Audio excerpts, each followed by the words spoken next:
A lazy hand causes poverty, but the hand of the diligent makes rich.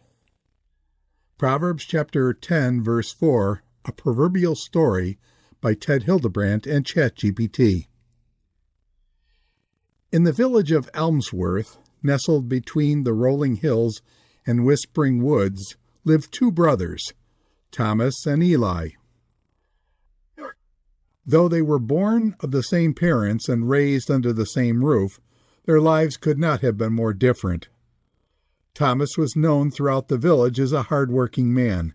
He rose before the sun, tilled his land with care, and tended his livestock with patience. His fields were lush, his granary full, and his heart content. Eli, on the other hand, had a talent for excuses. He would sit beneath an old willow tree, strumming his lute, claiming that life was too short to toil. He scorned Thomas's early mornings and calloused hands, refusing to work his own fields. He chose instead a life of loafing and leisure. Why should I work myself to the bone when the earth provides naturally? The sun rises and sets, whether we labor or not.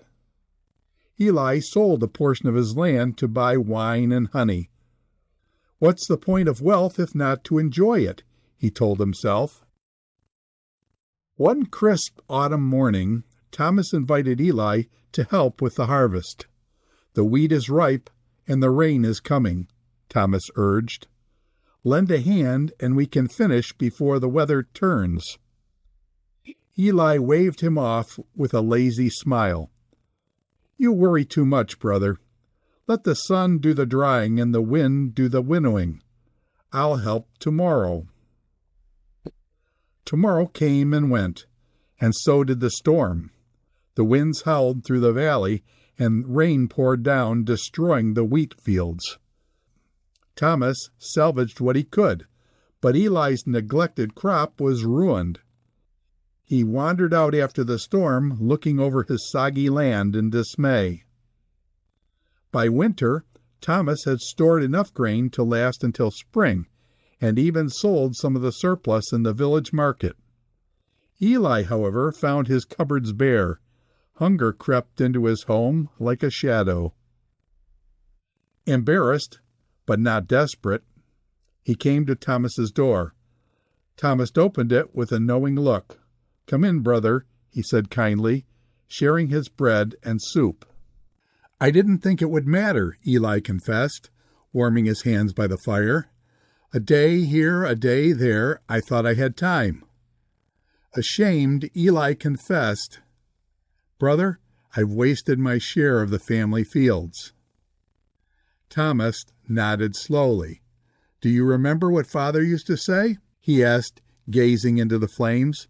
"A lazy hand causes poverty, but the hand of the diligent makes rich." Eli lowered his head. The proverb echoed in his mind like a bell. Come spring, a change stirred in Eli. He rose early with Thomas, took to the fields with shovel and hoe, and listened more than he spoke. Though his muscles ached and the days felt long, something new took root in him, pride and a sense of purpose. By the next harvest, Eli's field shimmered golden. He reaped what he had sown with his own hands, and for the first time, his barn stood full. The villagers began to speak of the brothers, not as opposites, but as a pair of men who showed that change was always possible.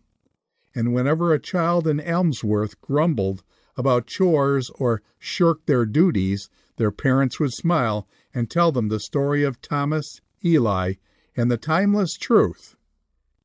A lazy hand causes poverty, but the hand of the diligent makes rich.